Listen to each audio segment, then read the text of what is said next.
फेरि के को लागि सर यो हरिजीको अलिकति आवेशमा आउने कुरा, उहाँको जुन भनाइ शैली, आफ्नो गल्ती कमी कमजोरीलाई चाहिँ स्वीकार नगर्ने भन्ने हिसाबका तर्कहरू पनि राखेका छन्। र यतिखेरको अवस्थासम्म आउँदा तपाईँलाई जुन किसिमका मुद्दाहरू परेका थिए त्यो पनि तपाईँले अलिकति दर्शकहरूलाई राखिदिनु होला। र प्रतिमाजीले हिजोका दिनमा जुन किसिमको कागजातका कुराहरू उठाउनु भएको थियो, तपाईँको सहमति अहिले चाहिँ के भएको छ, अथवा तपाईँले आफ्नो गल्ती कमी कमजोरीलाई चाहिँ आत्मसात गर्दै ती कागजी प्रक्रियाहरू के चाहिँ अगाडि बढ्दैछ?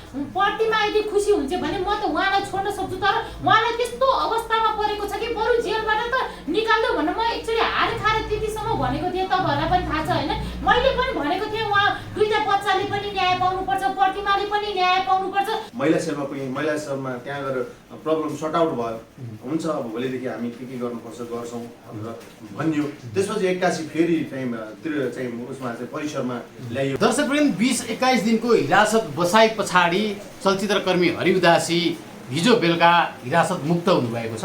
र यतिखेर हरि उदासीजी र प्रतिमा तामाङ बीचका कुराहरूले सामाजिक सञ्जाल निकै उचालिएको अवस्था थियो र धेरै जनाले सामाजिक सञ्जालमा प्रश्न गरिरहनु भएको छ।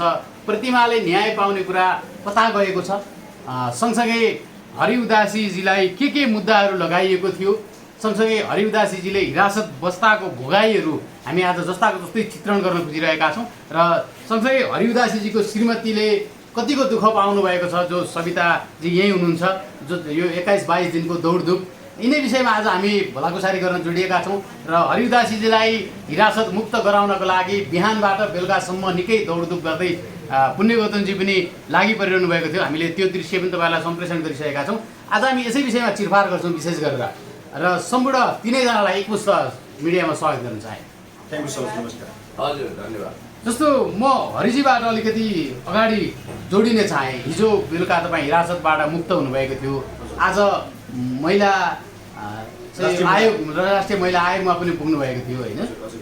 खास के थियो तपाईँलाई हिजो छोडिनु, फेरि बिहान तपाईँलाई हत्कडी पनि लगाइयो भन्ने कुरा थियो। म पहिला त्यहाँबाट जान चाहन्छु, आज के भयो त्यहाँ, अलिकति त्यहाँबाट प्रश्न पार्दैछु। हिजो जुन अब जिल्ला प्रशासन कार्यालयबाट लगभग बेलुका 5:30-6 बजीसकेको होला, निकै चाहिँ साथीहरूले एक्सर्साइज गर्नुभयो। र साथीहरूलाई एक्सर्साइज गर्नुभन्दा पनि यहाँ नजिकै पुग्नेरहेको हुन्छ, मैले धन्यवाद दिएर सक्दिनँ उहाँलाई, जो मैले एक बोरा चाहिँ एउटा धन्यवादको चाहिँ एउटा मैले बोकेर आएको अवस्था छ। र अब उहाँ लगायत विभिन्न साथीहरू, जस्तो श्रीकृष्ण फुयाल, उहाँ पनि मरिमेटर लाग्नुभयो। त्यसै गरेर तपाईँहरू लगायत तपाईँहरू एउटा शुभचिन्तक चाहिँ हुनुहुन्छ। त्यति मात्र नभएर हिजोको दिनदेखि नै मलाई फलो गरिरहनु भएको साँचो सत्यताको पछिमा लाग्नुभएका मिडियाकर्मी तपाईँहरू पनि मेरै साथमा हुनुहुन्थ्यो, त्यति बेलासम्म पनि हुनुहुन्थ्यो। खैर क्यामेराले खिचोस् या नखिचोस्, तर उभिनु भएको थियो। जहाँ मेरो दुःख र पीडा हुन्छ त्यहाँ तपाईँहरू उभिरहनु भएको थियो। त्यसै गरी बुद्ध शान्ति नेपालकी अध्यक्ष समाजसेवी देशमाया लामा, उहाँलाई त म महिला भन्दिनँ, पुरुष हुनुहुन्छ उहाँले मलाई पटक भेट्दाखेरि एउटा यस्तो खालको एउटा हौसला प्रदान गर्नुहुन्थ्यो। त्यो हेर्दाखेरि उहाँको शब्द सुन्दाखेरि उहाँ महिला होइन पुरुष हुनुहुन्थ्यो होइन। त्यसै गरी रिमा दिदी हुनुहुन्थ्यो। त्यसै गरी मेरो चलचित्र त्यो टेलिचित्रमा आमाको भूमिका निर्वाह गर्ने, मेरो आमाको भूमिका निर्वाह गर्ने मिना देउजा उहाँ चाहिँ हुनुहुन्थ्यो। त्यसै गरी सुजाता दिदी हुनुहुन्थ्यो। थुप्रै चाहिँ मलाई साथ दिने मेरा शुभचिन्तकहरू। र बिहान एउटा भिडियो कल पनि भएको थियो, जो स्वर्गीय दिपक दाईको श्रीमती, दिपक छेत्रीको श्रीमती चाहिँ भाउजू होइन, चाहिँ विपना भाउजू, उहाँ मेरो स्वास्थ्य स्थिति देखेर मैले भन्दै गर्दा उहाँ भकानेर रुनुभयो। भनेपछि धेरै मैले चाहिँ आखिर कमाएको रहेछु कि त्यहाँ एउटा जत्था हुनु, मेरा दर्शक श्रोता अथवा थुप्रै शुभचिन्तक हुँदाखेरि मैले त धेरै भोलिका दिनमा पनि मलामी चाहिँ टन्नै कमाएको रहेछु भन्ने खालको मलाई फिल भएको छ।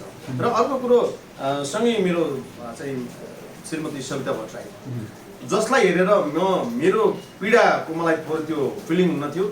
त्यो चाहिँ श्रीमती र त्यो बच्चाको पीडा हुन्थ्यो मलाई, जसरी बच्चा डोर्याउँदै बिहान बेलुकी हुन पनि हो 7 बजेपछि म त्यो घडीको सुई हेर्न थाल्थेँ 7:30 बजे पछाडि पक्कै पनि मेरो श्रीमती आउँछ भनेर म प्रतीक्षा गर्थेँ र बेलुकाको समय लगभग तपाईँको 2 बजे पछाडि अब मेरो श्रीमती आउँछ भनेर म प्रतीक्षा गर्थेँ। हामी हेराहेर गर्थ्यौँ, केही बोल्न सक्दैनथ्यौँ, केही बोल्थ्यौँ तर मौन रहन्थ्यौँ।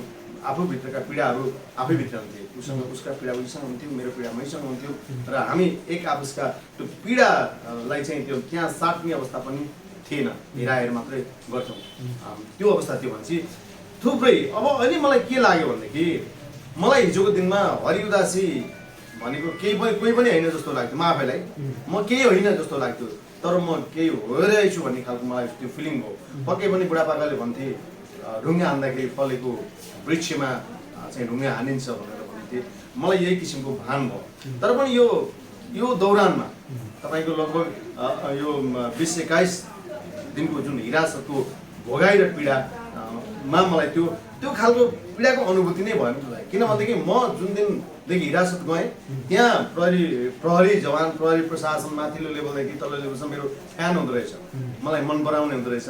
त्यहाँ जति पनि हिरासतमा आउनुहुन्थ्यो, बन्दीहरू आउनुहुन्थ्यो, उहाँ पनि मेरो फ्यान। कसैले भन्नु मास्क खोल्नु न भन्नुहुन्थ्यो, कसैले चाहिँ हरि सर भनेर मलाई सम्बोधन, पुलिस चाहिँ प्रहरीले पनि हरि सर भनेर सम्बोधन गर्दाखेरि मलाई एउटा गौरवको अनुभूति थियो। र अब बिहानको कुरा गर्छु म, हिजो जब तपाईँ हिरासत मुक्त भइसके पछाडि निकै एक्सर्साइज पछाडि भनौँ न, अब किन त्यो ढिलासुस्ती भयो यताउति थाहा छैन यावत कुराहरू। जब हिरासत सकिने बित्तिकै मैले एउटा सिम्पटम अथवा मैले केही सङ्केत अथवा मैले त्यो देखा परेको थियो। जब म परिसरबाट निस्किँदाखेरि एउटा प्रहरीले भन्नुहुन्थ्यो हरि सरलाई फेरि रिटर्न ल्याउनु है भनेर भन्नुहुन्थ्यो। रिटर्न किन? मलाई त्यो खालको एउटा कौतूहल हुन्थ्यो। त्यो कौतूहल मैले चाहिँ सेयर गरेको थिएँ, चाहिँ सेयर गर्ने मौका पाएको थिएँ, मेरो मिसेसलाई पनि भनेको थिएँ। अनि पक्कै पनि ल है जब म यहाँ मुक्त भइसकेँ के होला, फेरि केही छ कि भन्ने खालको मलाई लाग्थ्यो। नभन्दै म जब चाहिँ रिहाई भएँ, रिहाई हुने बित्तिकै तुरुन्तै मलाई फेरि भ्यानमा हालेर चाहिँ परिसरै पुर्याइयो। परिसर पुर्याइसके पछाडि अनि पछि मेरो मिसेस लगायत जो रिमा दिदीहरू होइन, चाहिँ श्रीकृष्ण फुयाल, त्यसपछि गएर अर्को चाहिँ मेरो आफ्नै बुहारी सरिता होइन, भाइ कृष्ण चाहिँ जानुभएको थियो। उहाँहरू गएर चाहिँ त्यहाँ भन्नुभएको छ र डिसी साहबसँग कुरा हुँदाखेरि केही पनि छैन, हरि सरलाई लानु सक्नुहुन्छ, तपाईँको जिम्मा लानुहोस् भने मैले आएको उपस्थित हुनु अरू केही पनि छैन भन्नु। अनि बिहान जब म हिजो हिरासत मुक्त भइसक्यो त मुक्त भएँ नि त होइन, मुक्त भएँ नि। तर म बिहानमा आफै पुगेँ परिसर, आफै पुग्ने बित्तिकै फेरि अनि डिएसपी साहबलाई भने म त मेरो साधनमा आएको छु, म मेरो साधनमा जान्छु, उहाँ जानुपर्छ भने तपाईँको के गर्नुपर्छ भने एउटा प्रहरीले पत्रले जानुपर्ने रहेछ भनेपछि त्यो डिएसपी साहबले भन्दै अब तल चाहिँ के गरियो भनेदेखि मलाई समातेर फेरि हतकडी लाग्यो कि त्यो चाहिँ म एकदम त्यो चाहिँ मलाई दुःख लागिरहेछ। त्यो चाहिँ किनभने हतकडी लाउनु पर्ने थिएन। जब म हिरासत मुक्त भएपछि म कुनै अपराधी कैदी पनि होइन होइन, त्यो 20-21 दिन भयो त एउटा सफाइ पाइसकेको छु, म कुनै कैदी थिएन भनेदेखि त्यहाँ मलाई हतकडी लाउनु जरुरी थिएन। हतकडी लाएर फेरि बेलमा हालियो, म गएपछि उहाँले पत्र बुझाउनु भयो के तपाईँ के गर्नुभयो। त्यसपछि बाँकी रह्यो कुरो तपाईँ त्यो चाहिँ मैला आएको कुराहरू बाँकी रह्यो। अब बाँकी रह्यो हुन त अब यहाँ दाइ हुनुहुन्छ, यहाँ मेरो मिसेस बोल्नुलाई होइन। र त्यो एउटा कस्तो हुँदो रहेछ भने म त्यो हिरासतभित्र रहँदाखेरि मेरो श्रीमती र बच्चाको साह्रै एक्चुअली मम याद आएर मम्मी बिरामी हुन्थ्यो। मम्मीको पटक सोध्थेँ मैले, घर परिवारमा सोध्थेँ। र त्यहाँ एउटा आश के लाग्दो रहेछ भने त्यो एउटा आश त टुटिसकेको थियो नि, जस्तो प्रतिमाले नै चाहिँ हालेको मुद्दामा चाहिँ म त्यहाँभित्र उहाँकै उसमा चाहिँ म परेको हुँ नि त। तर पनि एउटा चाहिँ त्यो मैले भुलेर कोही भेट्न आउँदाखेरि तपाईँलाई भेट्न आएको छ भन्दाखेरि कतै प्रतिमा पनि आएको हो कि भन्ने खालको मलाई त्यो त्यो दुईवटा बच्चा पनि साह्रै याद आयो। मेरो छोरा सानो सनिस अनि त्यो बाबु प्रनिस र प्रमिस नाम गरेका छन्, प्रमिस र सनिस, अनि बाबु सानो होइन। अनि याद आउँथ्यो, निकै पीडा हुन्थ्यो मलाई, सम्झन्थ्यो। तर प्रतिमा चाहिँ कहिले पनि आउनु भएन। जसरी सविताले एउटा मेरो श्रीमान हो भनेर एउटा त्यस्तो दुःख गरेर आखिर ऊ पनि त श्रीमती मैले भनिरहेको थिएँ नि त होइन। त्यो भन्दा पनि त्यो खालको मलाई चाहिँ फिलिङ देखिन र उसको दुःख, त्यो मुहारमा एउटा दुःख पीडा देखिने जुन चाहिँ श्रीमतीमा हुनुपर्ने गुण, श्रीमतीमा हुनुपर्ने माया सद्भाव, त्योले झन् मलाई खड्काउँथ्यो, त्यो आवाज खड्काउँथ्यो। र अर्को कुरा हिरासतको कुरा गर्छु म। हिरासतको आउँदाखेरि म पहिलो दरबार मार्गमा पुगेँ। दरबार मार्गमा पुग्दाखेरि त्यहाँ सबैले चाहिँ हरिसर भने त्यहाँ त एउटा के जयसी थर गरेका एकजना जवान छन् जो प्रहरी नै भन्न रुचाउँदैन होइन, त्यस्ता खालको एउटा स्वभाव भएका व्यक्ति पनि रहेछन् त्यहाँ। अनि त्यहाँ खगेन्द्र भन्ने अर्को चाहिँ हुनुहुन्थ्यो, हवलदार हुनुहुन्थ्यो विभिन्न चाहिँ उहाँहरू चाहिँ म सुत्दा पनि मेरो गीत बजाएर मोबाइलमा मेरो गीत बजाएर चाहिँ उहाँहरू सुनिरहनु रहेछ र तपाईँको गीत हेर्दैछौँ हामी भन्नुहुन्थ्यो र म त्यहाँ साङ्गीतिक जुन नै हिरासतमा पनि त्यहाँदेखि साङ्गीतिक वातावरणमै टुङ्गियो हिजोको दिनसम्म पनि अस्ति चाहिँ बेलुकासम्म पनि मेरो साङ्गीतिक चाहिँ यात्रामै यो चाहिँ दुःख पीडा त आफ्नो ठाउँमा छ बन्दी भइसके पछाडि त्यहाँ जेल नेल भन्छ नि त म त्यो दुःखको विषयमा फेरि पछाडि जोडिन्छु म एकताल पुण्यजीसँग थोरै जोडिन चाहेँ पुण्यजी जस्तो भनेर सुरुवाती चरणबाटै तपाईँले सबै कुरालाई निहाल्नु भएको पनि छ होइन अन्त्यमा हरिजीको स्वास्थ्य अवस्थामा अलिकति गडबड देखिसके पछाडि तपाईँ अझ आत्तिए जस्तो पनि देख्यौँ हामीले हरिजीलाई हिरासत मुक्त गराउनुपर्छ भनेर विभिन्न ढोकाहरू तपाईँ ढोकाउँदै जानु भएको थियो होइन के छ यथार्थ के रहेछ हरिजीलाई भनौँ न त्यहाँ बिहान 10 बजी ल्याएको मान्छे बेलुका 5 बजेर कटिसक्दाखेरि पनि त्यहाँ फाइल आइपुगेको थिएन यावत कुराहरू थिए कस्ता कस्ता समस्याहरू सिर्जना भएका थिए र किन ढिला सुस्ती भयो जस्तो तपाईँलाई के लाग्छ पुण्य सर अलिकति त्यहाँबाट जोडौँ होइन अब समग्रमा पुण्य गौतम चाहिँ एउटा सजिलो मान्छे पनि हो जो कोहीलाई पर्दाखेरि आपद विपद पर्दा बरु मलाई पर्दा कम मान्छे आउलान् म चाहिँ जसको पीडाको पनि सहयोद्धा सहयात्री बनिदिन्छु र मद्दत गर्छु चाहे जोसुकै होस् युट्युबर मित्र होस् अथवा अन्य मित्रहरू किन नहोस् र म सम्झिन्छु ती दिनहरू जतिखेर म हिरासतमा परेको थिएँ अथवा म माथि निर्मम साङ्घातिक किसिमको हमलाहरू भएको थियो त्यतिखेर हरिजी आउनु भएको थियो र उहाँले मेरो पक्षमा आवाज बुलन्द गर्नुभएको थियो सायद नियतिलाई त्यही कुरो निश्चित थियो कि उहाँ पनि फेरि एकचोटि करायाप हुने त्यो खालको यातना यन्त्रणा भोग्ने उहाँको भाग्य रहेछ र उहाँ त्यो ढङ्गले हिरासत पर्नु सविताजीले सुरुदेखि नै एक ढङ्गले मलाई एउटा दाइको रूपमा एउटा भाइटिका लगाउने योग्य दाइ सम्झिनु भएको थियो कि के हो लाउन भनेर गुहार गरिरहनु हो र मान्छेलाई वास्तवमा भन्ने हो भने सुखको बेलामा नसम्झिए पनि हुन्छ किनभने सुख त मान्छे आफै मात्रै भोग्छ उसले दुःख सेयर गर्न चाहन्छ तपाईँले मानवता देखाउने भनेको दुःख परेको बेला आर्थिक रूपमा तङ्गी थियो पारिवारिक स्थिति बिजोगमा थियो सारा बर्बाद डिजास्टर भएको अवस्था थियो र धेरैले हरिजी अब सिद्धिनुभयो उहाँ खरानी हुनुभयो भन्ने ठाने तर यो कुरा ख्याल राख्नुपर्छ कि ग्रिक लोककथा मिथकमा एउटा प्रसङ्ग छ एउटा यस्तो चरो हुन्छ फेनिक्स नामको जो खरानीबाट पनि भुर्र उडेर कतै उडान भर्न सक्छ र आफ्नो जिन्दगीको नयाँ क्षितिज उगार्न सक्छ र आशाका किरणहरू मरिसकेका थिएनन् दूर क्षितिजमा धिपधिपे जुनकुरी जस्तो उज्यालो उहाँको जीवनमा रोशनी कतै देखिएको थियो र यो बिचमा कुनै एकदमै भावुक कुरा नगरिकन भन्दा लास्ट दिनमा सविताजीले हरिजीमा मुटुको समस्या देखिएको उहाँलाई धेरै समस्या परेको खाना नरुचेको निन्द्रा नलागेको आदि इत्यादि बयान गर्नुभयो त्यसपछि मलाई लाग्यो हरिजीलाई के मर्न दिने उहाँ त हिरासतभित्र डिप्रेसन होला के होला मान्छे हो भावुक हुनुहुन्छ कलाकार मान्छे जे पनि हुनसक्छ भनेर ममा एउटा मानवीय संवेदना आयो म यो भनिरहँदा हरिजीप्रति मेरो कुनै उत्पात कुनै स्नेहको भेल भएको पनि होइन र उहाँसँग मेरो शत्रुता भाव त कहिले छँदै छैन म एउटा तटस्थ भावमा एउटा मानवता लिएको मान्छे हो र मैले तपाईँलाई के निवेदन गरौँ भने जस्तो उहाँ दुःख विपदमा हुनुहुन्थ्यो मान्छेका जीवनमा आफ्ना फ्यामिली म्याटरमा गल्तीहरू हुन्छन् हर कसैको हुन्छ र उहाँले प्रतिमाजीलाई न्याय दिनुहुन्छ मलाई विश्वास छ आज पनि महिला आयोगमा गएर उहाँले स्पष्ट कुरा गर्नुभएको छ र त्यहाँको आयोगको अध्यक्ष सदस्यहरूसँग पनि उहाँले प्रतिमाजीको बच्चाको अर्थात् उहाँको आफ्नै मुटुका टुक्रा जस्ता 2 बच्चालाई जन्म दर्ता गरिदिने र प्रतिमाजीलाई न्याय दिने कुरोको प्रतिबद्धता पनि व्यक्त गर्नुभएको छ र उहाँले गर्नु पनि हुन्छ र त्यसमा ढिलाइ गर्नु हुँदैन भन्ने मान्यता हो किनभने प्रतिमा कानुनी कागजी हिसाबले भलै शान्ति देवीजीसँग उहाँको सम्बन्ध छ सविताजी यही हुनुहुन्छ उहाँहरूसँगको सम्बन्ध चाहिँ व्यवहारिक सम्बन्ध हो त्यसकारण भोलि के होला देखा जाएगा अर्को कुरा हो तर व्यवहार त उहाँहरूको व्यवहारबारी भए पनि कानुनले चिन्ने वैधानिक सम्बन्ध प्रतिमाजीसँग अथवा सविताजीसँग भन्दा शान्ति देवीजीसँग हो अब जहाँसम्म उहाँको फ्यामिली म्याटर त्यसमा प्रवेशै नगरौँ किनभने मान्छेको आफ्ना जिन्दगी हुन्छन् उहाँको समस्या उहाँले सुल्झाउने हो किनभने उहाँ आपद विपदमा पर्दा अरूले त कतिले खुच्चिङ बजाउँछन् कतिले सकेको मद्दत गर्छन् तर मूल समस्याको धरोहर अथवा समाधानको बाटो भनेको उहाँहरू नै हो अब त्यहाँ अनेक आयामहरू थिए। म त तपाईँलाई प्रश्न भनौँ, हरिजीको बारेमा मैले वास्तवमा उहाँ त्यो बेलामा सिडिओ अफिसमा आउनुभएको थियो। अब फरक के भइदियो भने म आफै पनि पक्राउ परेँ, हिरासतमा परेँ 5 दिन। उहाँलाई हक्कडी लगाएर ल्याउँदा मलाई पनि त्यहाँ ल्याएको थियो। हामी कैदीको रूपमा अथवा बन्दीको रूपमा भेटघाट पनि भएको थियो। इतिहासको यस्तो विचित्र संयोग पनि हुन्छ। सिडिओ अफिसमा देखादेख भयो। अब म पनि पुलिसको नियन्त्रणमा, उहाँ पनि पुलिसको नियन्त्रणमा, हेराहेर मात्रै भयो। अब त्यहाँ कहिले के गर्न सक्ने होइन। अन्ततगतमा उहाँलाई ठहौटीमा रिहा गर्ने निर्णय सरकारले गर्यो, सिडिओ कार्यालयले गर्यो र उहाँ अहिले मुक्त हुनुभएको छ। र उहाँको आफ्नो पर्सनल समस्याहरू उहाँले सल्टाउनुपर्छ। प्रतिवादीलाई दिने न्याय, उहाँका आफ्ना सन्तानलाई दिने न्यायको पक्षलाई सबभन्दा पहिला सुल्झाउनुपर्छ।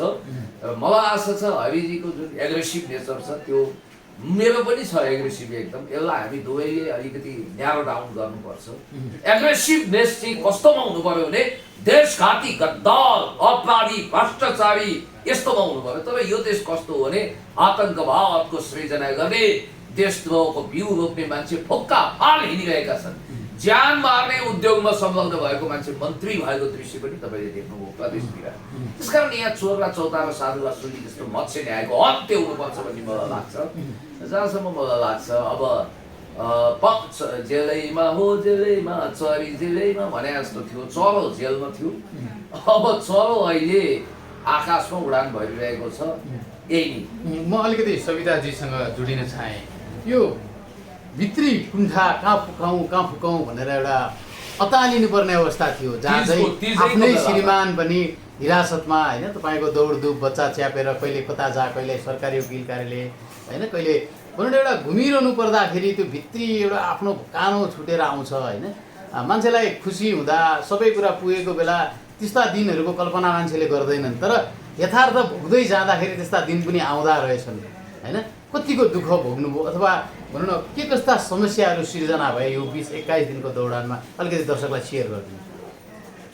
सर्वप्रथम त म के भन्न चाहन्छु भने तपाईँले भनेको एकदमै सही हो होइन। यस्ता दिन आउलान् भन्ने त कहिले सोचेको पनि थिएन होइन, कहिल्यै परेको पनि थिएन। सर्वप्रथम त म सबैभन्दा पहिला तपाईँहरूलाई धन्यवाद भन्न चाहन्छु, किन भन्दाखेरि हर हमेसा साथ दिने चाहिँ तपाईँहरू हुनुहुन्थ्यो।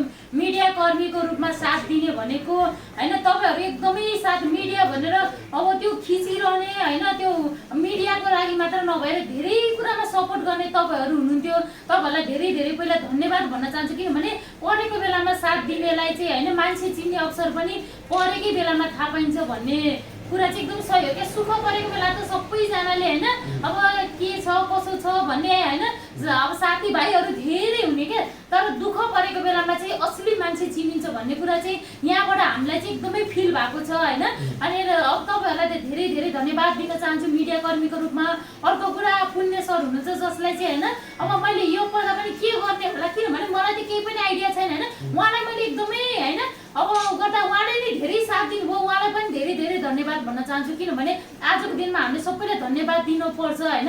अनि अर्को कुरा के छ भने मलाई एकदमै सपोर्ट गर्ने होइन बुद्ध शान्ति नेपालको देशमाया दिदी, जसको चाहिँ गुण तिरेर पनि सकिँदैन होला, उहाँलाई पनि धेरै धेरै धन्यवाद भन्न चाहन्छु। यो चाहिँ एकदमै मनैदेखि होइन हाम्रो रिमा दिदी, मिना दिदी, जो पनि हुनुहुन्छ होइन, जसको हामीले मैले नाम लिन छुट्याएँ, हजुर विनयजन बस्नेत, उहाँहरू सबैजनालाई, पवित्र लामा, उहाँहरूलाई हजुर उहाँहरू सबैजनालाई म धेरै धेरै धन्यवाद भन्न चाहन्छु होइन। यो दुःखको बेलामा साथ दिने जो हुनुहुन्थ्यो, नाम लिन छुट्याए पनि, किनभने नाम लिन धेरैजनाको नाम, लीला नेउपाने दिदी, उहाँहरू सबैजना हुनुहुन्छ होइन। धन्यवाद तपाईँले सम्झाइदिनु भयो, किन भन्दा सबैको नाम याद नहुन सक्छ यस्तो बेलामा होइन। उहाँहरू सबैजनालाई म धेरै धेरै धन्यवाद भन्न चाहन्छु। अर्को कुरा चाहिँ तपाईँले यो होइन यो 21 दिनमा चाहिँ कस्तो फिल गर्नुभयो, त्यत्रो बच्चा च्यापेर भनिरहँदाखेरि अब तपाईँहरूले बिचमा मेरो एउटा होइन अपडेट पनि लिनुभएको थियो, तीज आएर गयो होइन। हामीलाई त कति दुःख क्या, यस्तो कहिल्यै नपरेको। म त भनौँ न हजुर एकदमै होइन, मैले त एकदमै के अब के गर्ने अन्तिम अवस्थामा पर्दाखेरि चाहिँ होइन मैले एउटा हेल्पको रूपमा एउटा भनौँ न भगवान्कै उसको रूपमा आउनुभएको चाहिँ देशमाया दिदी है। मलाई चाहिँ एकदमै के अब त यसरी हिम्मत हार्नु हुँदैन भनेर एकदमै हौसला दिँदै होइन, त अगाडि बढ भन्ने देशमाया दिदी होइन। भनौँ न उहाँ हुनुहुन्थेन भने चाहिँ म यो स्टेजसम्म पनि आउन सक्दैन थियो होला, यति उसम्म गर्न सक्दैन थियो होला। त्यस्तै अब उहाँहरू पुण्य सरहरू, उहाँहरू सबैजना तपाईँहरू होइन यतिजनाको साथ भएर चाहिँ होइन अब बाहिरबाट लड्नुपर्ने कुरा त मलाई केही पनि थाहा थिएन होइन। सबै आइडिया लिँदैकन होइन यसरी गरियो कि 21 दिन कसरी कट्यो, कति दुःखमा कट्यो। यस्तो दिन त कहिले पनि के मान्छे घरमा मान्छे मर्दा पनि यति दुःख पर्दैन थियो होला। यति दुःख त्यति कष्ट त्यो सानो बच्चा एकचोटि त मेरो बाबु अस्तिको दिन होइन शुक्रबारको दिन फत्रेक परेको पेट दुख्यो भनेर भुइँमा डल्छ, उतातिर अब होइन वकिल कार्यालय सरकारी वकिल कार्यालयमा फाइल आएन भन्ने होइन यताको टेन्सन लिनु कि बच्चा फत्रेक परेछ यति गर्नु। त्यति बेला सुमित्रा दिदी वकिल सुमित्रा दिदी होइन त्यस्तै त्यहाँको अर्को दिदीहरू हुनुहुन्छ उहाँको नामहरू नआए पनि 3 जना दिदीहरू देशमाया दिदीकै वकिलहरू उहाँहरूले पनि धेरै साथ दिनुभएको छ। उहाँहरूलाई पनि धेरै धन्यवाद भन्न चाहन्छु।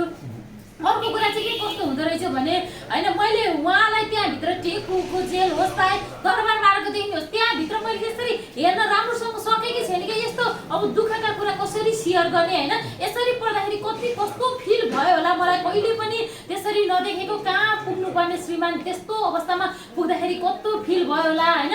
कस्तो हाम्रो त एकदमै भनौँ न त्यो बयान गरेर भन्नु सक्ने र त्यो दुःखको छेडलाई होइन सम्झेर यहाँ भन्नु सक्ने मेरो त अवस्थै थिएन कि यति दुःख लाग्थ्यो। अझ टेकु परिसरमा पुग्दाखेरि चिसो भुइँमा सुताए भनिरहँदाखेरि होइन विभिन्न उहाँ बिरामी कोभिड भयो, विभिन्न बिरामी हुँदाखेरि उहाँलाई कोभिड भएर फेरि मुटु दुख्यो मलाई यस्तो भयो भन्दाखेरि मलाई कति चित्त दुख्थ्यो होला। मात्र अझ बाबुले त म त हेर्दिनँ भनेर उसले हेर्न पनि सकेन के म हेर्दिनँ हाम्रो बाबालाई किन यस्तो गरे होला, म बाबालाई त्यस्तो अवस्थामा हेर्दिनँ भनेर त्यति सानो बच्चाले सुधै त्यसरी भन्यो होइन। भनेपछि एकदमै भनौँ न त्यो क्षण भनेको त जिन्दगीमा कहिले पनि नबिर्सिने कालो दिनको रूपमा भन्न चाहन्छु म चाहिँ होइन। हेर्न चाहन्छु किनभने अब जे हुनुपर्ने अब होइन नभोग्नु पर्ने होइन एउटा खड्ग नै भन्नुपर्छ यो त कालो दिन भोगेर आइसक्यो होइन। यस्तो दिन त कसैलाई पनि म त भन्छु यो हिरासतको बसाइ र थुनुवा चाहिँ होइन हाम्रो शत्रु पनि नपरोस् के, त्यस्तो दिन कसैको पनि नआओस् के, शत्रुको पनि यो दिन नआओस् भन्न चाहन्छु म चाहिँ। एकदमै अनुभव गरेको हिसाबले होइन यत्रो 21 दिनसम्म कस्तो बित्यो होला म माथि होइन त्यो अनुभव गरेको हिसाबले चाहिँ यो दिन चाहिँ कसैको पनि नआओस् भन्न चाहन्छु होइन। तपाईँहरूले स्वयंले देख्नु भएको थियो मेरो अवस्था कस्तो भएको थियो, केही पनि नलेज नभएको यता जान्छु उता जान्छु यता अब भनौँ न केही आइडिया नभएपछि कता के गर्ने कसो गर्ने एकातिर थुनाभित्र हुनुहुन्छ हेर्दैखेरि कसरी हेर्नु जस्तो होइन बिचरा माया लाग्छ। त्यस्तो भएको श्रीमानले त्यसरी त्यहाँभित्र देख्दाखेरि अझ म केही भनौँ न केही नजानेको मान्छे यो कानुनी पाठहरू केही नजानेको धेरै हेल्प गर्ने तपाईँहरूकै सबैजनाको साथले गर्दा आज यो दिनसम्म आइयो होइन। त्यही भएर म चाहिँ केही पनि भन्न चाहन्न, सबैजनालाई धन्यवाद भन्न चाहन्छु। अर्को कुरा मैले त्यति बेला पनि भनेको थिएँ क्या प्रतिमाको लागि न्याय अझ धेरैले भनेका छन् क्या अब होइन सविताले होइन हाम्रो उसको भाग खसे अनि ठुलो कुरा गर्छ डिभोर्सले भन्छ त्यस्तो कुरा होइन नि। त्यो त कानुनले पनि त भन्ने कुरा हो नि त, कानुनलाई सबै कुरा थाहा छ कसले कसको भाग खस्यो कसले के गर्यो भन्ने कुरा त कानुनले पनि त छुट्याउने कुरा हो नि त होइन। यो कुराहरूलाई नबुझिकन बाहिर बसेर कमेन्ट गर्नुहुन्छ कस्तो होइन के उहाँहरूलाई भित्री कुरा केही पनि थाहा हुँदैन क्या बाहिर देखेर कमेन्ट गर्नुहुन्छ। मैले त पटक भनेको छु त बरु मेरो छोराले जेसुकै होस् हामी बरु अगाडि बढ्न सक्छौँ होइन। तपाईँले न्याय दिनुपर्छ भनेर सुरुवातको दिनदेखि भनिरहँदा पनि यत्रा दिनहरू देख्नु पर्यो होइन, यस्तो दुःख भोग्नु पर्यो यति कष्ट भोग्नु पर्यो होइन। मान्छेलाई के बरु त्यो मान्छेको धन सम्पत्ति डुब्दा त्यति दुःख हुँदैन क्या, तर यस्ता काला दिनहरूले चाहिँ एकदमै होइन एउटा भनौँ न एउटा सन्देश पनि लिन पाइने रहेछ, एउटा चाहिँ भनौँ न यस्तो पनि आउँदो रहेछ दिनहरू भन्ने एउटा त्यहाँबाट पनि केही पाठहरू पनि सिक्न पाइने रहेछ जस्तो लाग्यो मलाई। जिन्दगी अलग रहेछ भन्ने कुरा कहिल्यै नभोगेको मान्छेहरूले एकचोटि चाहिँ होइन यो भोगेपछि चाहिँ जिन्दगी भनेको यस्तो पनि मोड आउँदो रहेछ यस्तो पनि हुँदो रहेछ भनेर भोग्ने एउटा ऊ पनि जस्तो लाग्यो कि मलाई। म हरिजीसँग थोरै फेरि जोडिन चाहेँ जस्तो तपाईँ त एउटा रियलको जिन्दगीलाई अगालेर अगाडि बढ्नु भएको थियो। रियल जिन्दगीमा हिरासत बसाई तपाईँले त्यहाँ सुनाउनुहुन्थ्यो एउटा मुनिबाट ढल कुदिरहेको छ पानी लिक भइरहेको छ म त्यहाँ माथि सुतेको छु भनेर तपाईँको आँखाहरू साउँदै पनि होइन। भलै दर्शकहरूले कतिपय भनिरहेका छन् जस्तो अब जे के लाग्छ भने नि मलाई हिजोको दिन जब यो धेरै पनि भएको छैन जस्तो एक महिना अन्तरालभित्र एउटा चाहिँ जिन्दगीले एउटा युट्रन एउटा क्राइसिस भयो होइन, जिन्दगीमा एउटा लाइफभित्र एउटा क्राइसिस भएको छ।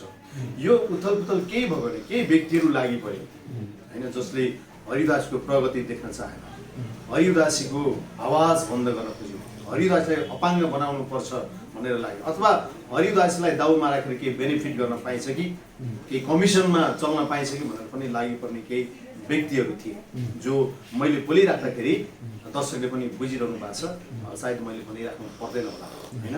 र अब बाँकी रहेको कुरो केही युट्युबर साथीहरू जसको लागि म राति 12 बजे पनि उपस्थित हुन्थेँ, जसको लागि जुनै समय पनि म एभाइलेबल हुन्थेँ, मलाई सहज ढङ्गबाट मैले कहिले गुनासो बुझिनँ कि मलाई 1 लिटर तेल हालिदेऊ भनेर भनिनँ। म त्यस्ता व्यक्ति साथीहरू हुनुहुन्थ्यो, त्यही साथीहरूले म प्रति एउटा प्रहार गरेर एउटा फ्यामिली म्याटरमा छिरेर जुन एउटा आजसम्म यहाँसम्म ल्याइपुर्याए। मान्छेबाट गल्ती हुन्छन्, साना ठुला गल्ती भन्ने कुराहरू रहन्छ होइन। तपाईँले आफ्नो गल्तीलाई चाहिँ स्वीकार गर्नुभएको छ कि छैन, के छ? होइन, एउटा दुःख लाग्दो कुरो चाहिँ यति हुँदा पनि यहाँसम्म आइपुग्दा पनि प्रतिमालाई अलिकति पनि रियलाइज छैन।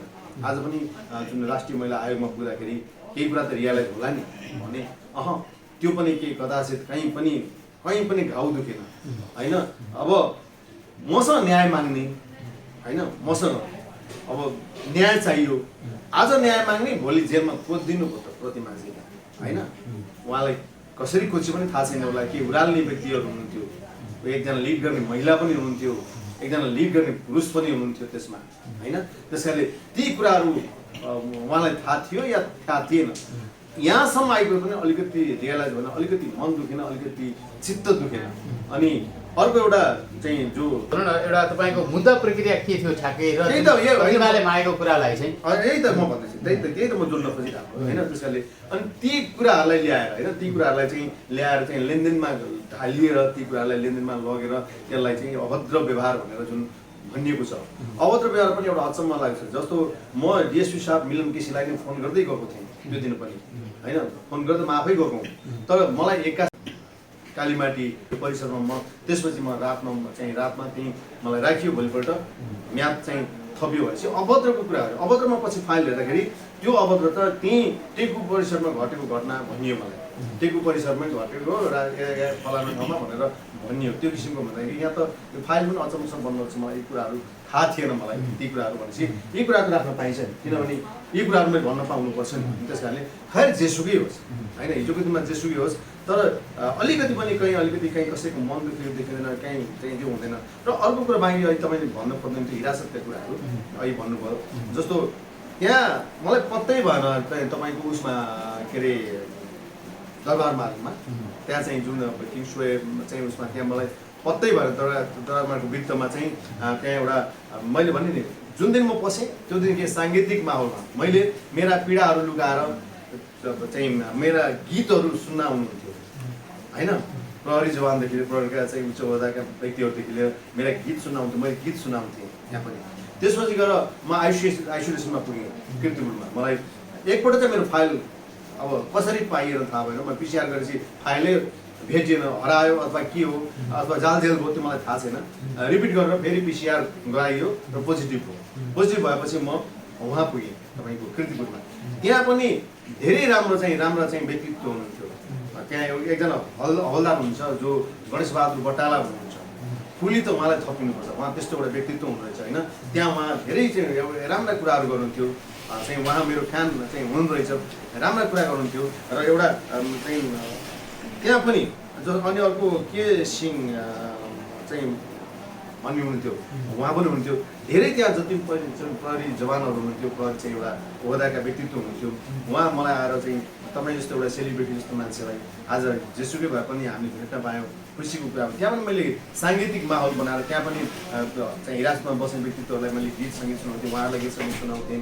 त्यो एकदम खुसी हुनुहुन्थ्यो उहाँ होइन।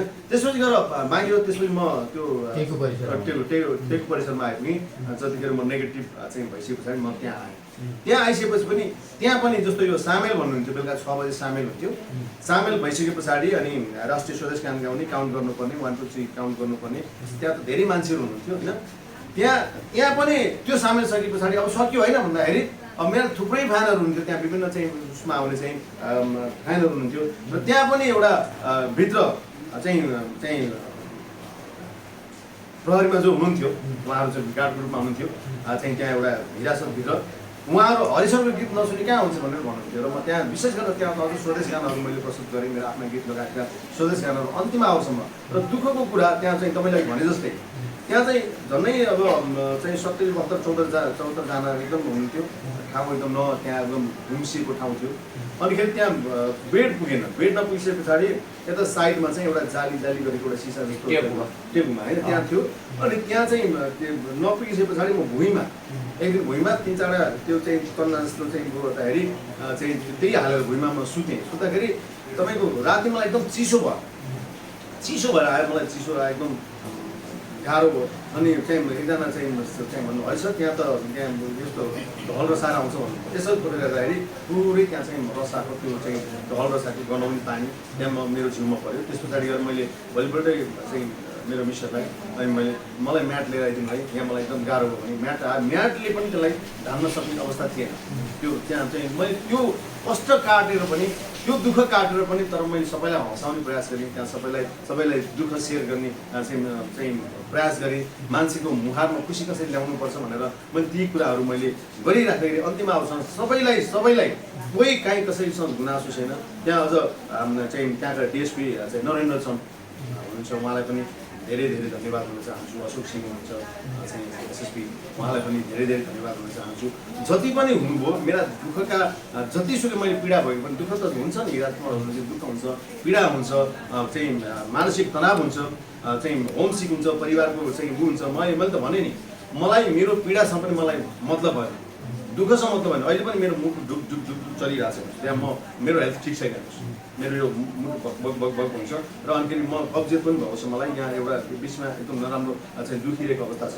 यो अवस्था पनि मलाई त्यो पीडा पनि मलाई पीडा भएन तर मेरो श्रीमतीको पीडा भयो मलाई बच्चाको पीडा भयो कि म हेर्थेँ ठुलो छोरा कालो भइसक्यो डोराउँदा श्रीमती ठुलो हेर्ने आउने बिहान आउने बेलुका आउने र यो पीडा अनि म हुँदा त खाना खाँदैन थियो भनेदेखि झन् त्यो अवस्था खाना खाँदैन भनेको विभिन्न तनाव हुन्छ नि एकपटक मैले तपाईँलाई पनि जानकारी दिएको थिएँ बरु हामी यस्तो दुःख पायौँ हामीले बरु 3 जना गएर नदीमा हाम फाल्नु भनेको त्यो पनि याद न कतै केही हुने पो हो कि यी कुराहरू भइराख्दाखेरि यो दुःख पीडा त त्यहाँ छँदै थियो होइन तर पनि दुःख पीडाका बावजुद यो सबैका सहयोगले तपाईँहरूका सहयोगले पुण्यदायी जस्तो एउटा व्यक्तित्व हुनुहुन्छ होइन पटक उहाँ यहाँ हुनुहुन्छ साँची हुनुहुन्छ म त्यो व्यक्ति हुँ मैले पोलिसी पुरा गर्छु र उहाँलाई मैले भन्ने गर्थेँ जहिले पनि मैले एउटा ओड बोल्ने गर्थेँ र आज पनि भन्छु र भोलि पनि भन्छु दाइ तपाईँ नआत्नु तपाईँलाई केही पऱ्यो भनेदेखि तपाईँको गर्दन तल हुन्छ मेरो गर्दन माथि हुन्छ भनेर म भन्ने व्यक्ति यहीँ साँच्चै हुनुहुन्छ म त्यो व्यक्ति हुँ होइन त्यस कारण म गर्छु पनि त्यस कारणले अनि एग्रेसिभका कुराहरू आए हरिउदासी एकदम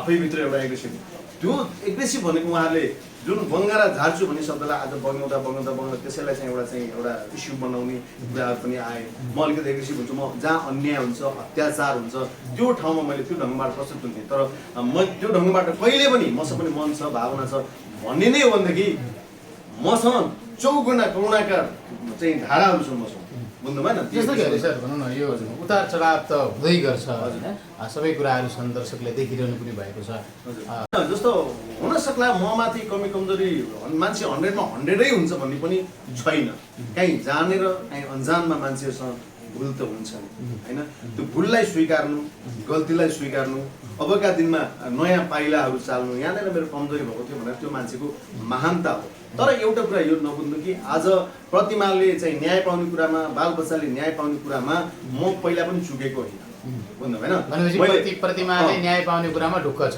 होइन अहिले मात्रै होइन सुन्नुहोस् एउटा म एउटा साथीहरूलाई म सुनाउन चाहन्छु यो कुरो युट्युबर साथीहरूलाई विशेष गरेर जसले म न्याय दिलाएँ भनेर छाती फुलाउलान् जसले चाहिँ म एकदम लिड बनेर चाहिँ अर्काका आफ्ना हजारौँ कर्तुत्व लुकाएर हजारौँ अपराधहरू लुकाएर होइन हस्पिटलबाट बहाना पारेर म चाहिँ एउटा म बिरामी भएँ भनेर अनि बाहिर निस्केपछि धम्क्याउने व्यक्तित्व जो आफैभित्र काला कर्तुत्वहरू 10औं बडा कर्तुत्वहरू बोकेर जसले आफ्नो चाहिँ एउटा एकजना महिला हुनुहुन्छ महिला उहाँले आफ्नो घर नसम्हालेर आफ्नो चाहिँ उहाँ चाहिँ एउटा चाहिँ चल्ने एकजना महिला हुनुहुन्छ ती व्यक्तिहरूलाई भन्न चाहन्छु तपाईँका दबावले होइन केही युट्युबरका चाहिँ दबावले होइन मैले हेरिरहेको हुँ पालन पोषण गरिरहेको हुँ सबभन्दा यिनीहरूले एउटा इस्यु बनाएर मलाई हत्या गर्न हरियास्ता सिद्ध्याउनु पर्छ भनेर जुन प्रतिमाको बाहनामा मलाई जुन प्रहार गरिएको छ त्यो प्रहारले हरि उदासीले प्रतिमालाई न्याय दिन खोजेको होइन। हिजो पनि म तत्पर थिएँ,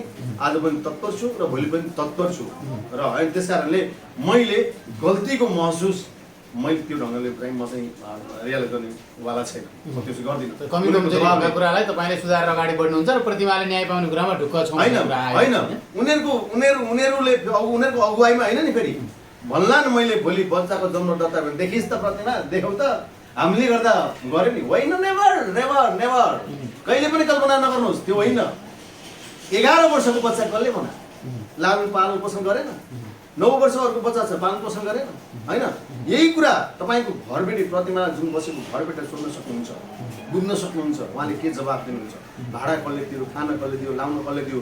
अहिले आएर 2 दिन युट्युबरले साथ दिएर हुन्छ होइन। अहिलेतिर 2 जना चाहिँ एउटा आफैभित्र कर्तव्य बोकेका अपराधी क्रियाकलाप गतिविधि भएका मान्छेले साथ दिएर हुन्छ, हुँदैन। त्यस कारणले त्यो जो व्यक्ति लागेका छन् तिम्रो आफ्ना घर सुधार, आफ्नो चाहिँ आफ्नो मानव खाऊ, आफ्नो बाटोमा हिँड, पटक पटक मैले भनेको छु।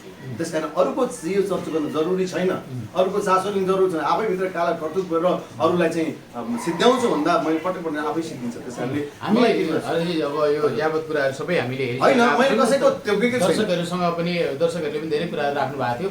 जुन कुरा अब भनौँ न प्रतिमाजीले राखेका कुरामा तपाईँले अगाडि नै पनि एक किसिमको सहमति भइसकेको छ, हामीले पनि देखेका छौँ। हामी कार्यक्रमको अन्त्यमा छौँ, कुनै सर यहीँ हुनुहुन्छ होइन, कुनै सर अन्त्यमा दर्शकहरूलाई तपाईँको तर्फबाट जुन कुरा तपाईँले सुरुदेखि अहिलेसम्म निहाल्नु भएको छ के भन्न चाहनुहुन्छ दर्शकलाई?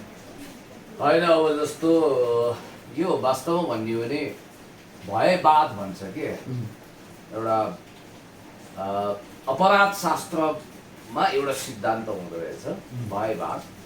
भय सृजना गरेर मान्छेलाई हायतोबा बनाउने, मानसिक रूपमा पनि हल्लाउने, विक्षिप्त बनाउने।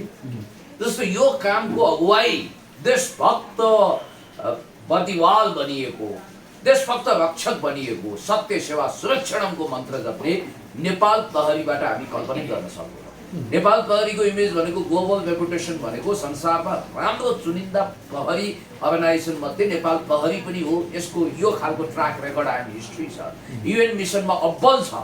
र इन्भेस्टिगेसनको सवालमा चाहे सङ्घुवा सभाको होस्, चाहे यहाँ भएका तमाम घटनामा एउटा निर्मला आदि इत्यादिको अपवाद बाहेक धेरै राम्रा नतिजाहरू निकालेको नेपाल प्रहरीले कहीँ अब त यस्तो डर मार्नु भयो कि मानौ हामी इन्टरभ्यू गरिरहेको छौँ, यहाँ खोइ खोइ खोइ भनेर तपाईँको क्यामेरा पनि यताउता गर्न सक्ने, हामीलाई पनि कराप ज्याप बनाउन सक्ने बिना कारण क्या। यस्तो भएपछि यो डेमोक्रेसी ल्याउनुको अर्थ के हो? हामीले रगत पसिना आँसु बगाएर डेमोक्रेसी ल्याएका छौँ।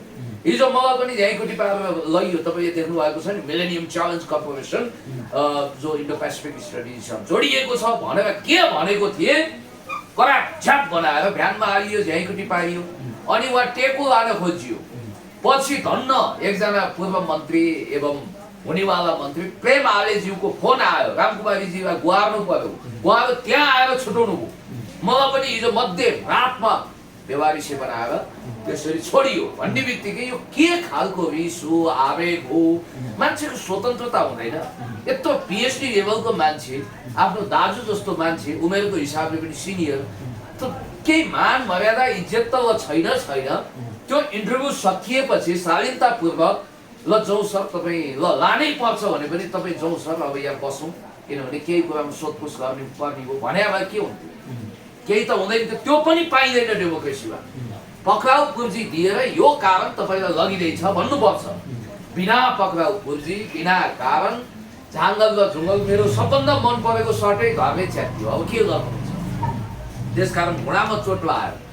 अब एउटा अपराधीलाई जस्तो, कुनै एउटा लुटेरालाई जस्तो, कुनै हत्यारालाई जस्तो कराप झ्याप बनाइएको छ, भ्यानमा हालिएको छ। त्यसकारण म यसको जवाफ गृहमन्त्रीज्यू, आवश्यक पऱ्यो भने प्रधानमन्त्री र आइजीसँग पनि माग्छु र मैले मानवाधिकार आयोगमा पनि यो कुरा सोध्छु कि अब हामीले इन्टरभ्यू दिन नपाउने। मलाई त अहिले हुन त म डराउने मान्छे होइन, तर यहाँ जहाँ बसेर खुल्ला ठाउँमा त इन्टरभ्यू गर्नै नहुने। त्यसकारण यो लोकतन्त्रमा यो के भइरहेको छ भन्ने कुरा आश्चर्यजनक छ। र अन्तिममा म के भन्न चाहन्छु भने अब कानुनी प्रक्रियाबाट अगाडि बढ्ने हो। उहाँले प्रतिमाजीलाई न्याय दिलाउँछु, इन्साफ दिलाउँछु, बच्चाहरू लिएर आउन्, मेरो पारिवारिक जिन्दगी उत्तरदायित्व मैले वहन गर्नुपर्छ भनेर जब भनिरहनु भएको छ भने त्यो दायित्व उहाँले वहन गर्नुहुनेछ भन्ने मैले विश्वास लिएँ। हस् यहाँहरू तिनैजनालाई म जाँदा बुझ्छु जस्तो तपाईँको मैले के भन्दै थिएँ उहाँले भनेका कुराहरूमा जस्तो प्रहरीले जुन जति एउटा कर्जा पार्ने कुराहरू जुन भइराख्दाखेरि मैले भोगेका कुराहरू मैले देखेका 28 चोटि कुराहरू जस्तो यो माथि के भन्छ माथिल्लो लेभलका व्यक्तिलाई थाहै नहुने तल्लो लेभलका व्यक्तिहरू हाबी हुने जस्तो जवानहरू हाबी हुँदो रहेछ त्यहाँ जसलाई चाहिँ ह्युमन राइट्सको बारेमा जानकारी नै छैन थाहै छैन होइन र ह्युमन राइट्स भनेको अन्तर्राष्ट्रिय र राष्ट्रिय एउटा मापदण्ड छ ह्युमन राइट्सको एउटा मापदण्ड छ त्यो मापदण्ड उहाँलाई थाहा हुँदो रहेछ र माथिल्लो लेभलका व्यक्तिलाई के पनि थाहा नहुने जस्तो हिजो पनि जस्तो नरेन्द्र चाहिँ सरले चाहिँ जानुभन्दा भन्दै ती खालका चाहिँ केहीहरू बनिरहेको भए र एउटा कुरो र अनि बिहान मलाई गुनासो जस्तो नरेन्द्र सरले तपाईँले आफ्नो साधनमा जानुहोस् है भनेर भन्दै मलाई हतुवा लगाउन जरुरी थिएन नि भनेपछि तल्लो चाहिँ एउटा प्रहरी चाहिँ उसमा चाहिँ प्रशासनमा चाहिँ जुन तल हुनुहुन्छ नि उहाँहरूलाई चाहिँ केही माथिल्लो लेभलका ओहदाका व्यक्तिहरूलाई चाहिँ उहाँलाई चाहिँ केही ट्रेनिङ दिन जरुरी हो कि केही सुझाव दिन जरुरी हो कि उहाँहरूको केही भित्र कमी कमजोरी यो कमी कमजोरीहरूलाई चाहिँ उहाँले सुधार्न जरुरी ठान्छु कि माथिल्लो लेभल थाहै हुँदैन तल्लो लेभलमा ज्यादती भइरहेको छ ह्युमन राइट्सको बारेमा जानकारी नै भयो अब अनएजुकेटेड भनौँ भने अहिलेको प्रहरी त्यो नहुन पनि सक्छ होइन त्यो वर्दीको चाहिँ एउटा माप एउटा वर्दी किन दिएको त होइन वर्दीको मर्यादा के वर्दीको मान के वर्दीको सम्मान के हामी पनि सम्मान गर्छौँ नि वर्दी लागेको प्रहरीलाई हामी सम्मान गरिरहेका छौँ इज्जत गरिरहेका छौँ भनेदेखि त्यो वर्दीको उनीहरू दुरुपयोग गरिरहेको देख्छु ह्युमन राइट्स भनेको के हो त भनेपछि त्यो खालको एउटा व्यवहार त्यो खालको बोलीचाली आजभन्दा 20 वर्ष अगाडि प्रहरीमा जुन हुन्थ्यो नि त्यो खालको बोलीचाली अझै पनि लागू भइरहेका छन् भनेपछि त्यसमा सुध्रिनु पर्दैन अहिले 21 सेन्चुरीमा यी कुराहरू अहिले पनि प्रहरीले त्यस्तो खालको व्यवहार गर्ने भनेदेखि के हुन्छ जस्तो कुनै दाइले भन्नु पनि त्यो नेगेटिभ एउटा सेन्स जान्छ होइन नेगेटिभ मेसेज जान्छ होइन हामीले त प्रहरीलाई सल्युट गर्न पाइयोस् न प्रहरी नेपालको प्रहरी चाहिँ सल्युट गर्न पाइयोस् सम्मान गर्न पाइयोस् त्यस कारणले म यो सुझाव चाहिँ दिन चाहन्छु कि प्रहरी प्रशासनमा तलका लेभलहरूमा चाहिँ हेरफेर गरियोस् त्यसमा चाहिँ के भइरहेको छ करेक्सन गर्न जरुरी छ ह्युमन राइट्सको बारेमा मजाले ब्रिफिङ गरिदिनुहोस् तपाईँहरूले ताकि र अर्को कुरो वरिष्ठ वकिलले भनिरहनु भएको छ अहिलेको फौजदारी संहिता गरिबको ढाड सेक्ने पैसा नहुने मान्छेलाई आपद विपद खेलाउने धनीमानी पहुँचवालालाई उन्मुक्ति दिने खालको छ भनिन्छ यदि त्यस्तो हो भने समय क्रम अनुसार त्यसलाई संशोधन गर्नुपर्छ। हस् समय समाजको लागि यहाँहरू तिनैजनालाई धेरै धेरै धन्यवाद यहाँलाई पनि धन्यवाद र म यो सम्झन चाहन्छु सम्पूर्णलाई फेरि धन्यवाद तपाईँलाई पनि धन्यवाद र मेरा शुभचिन्तक दर्शकहरू जो हुनुहुन्छ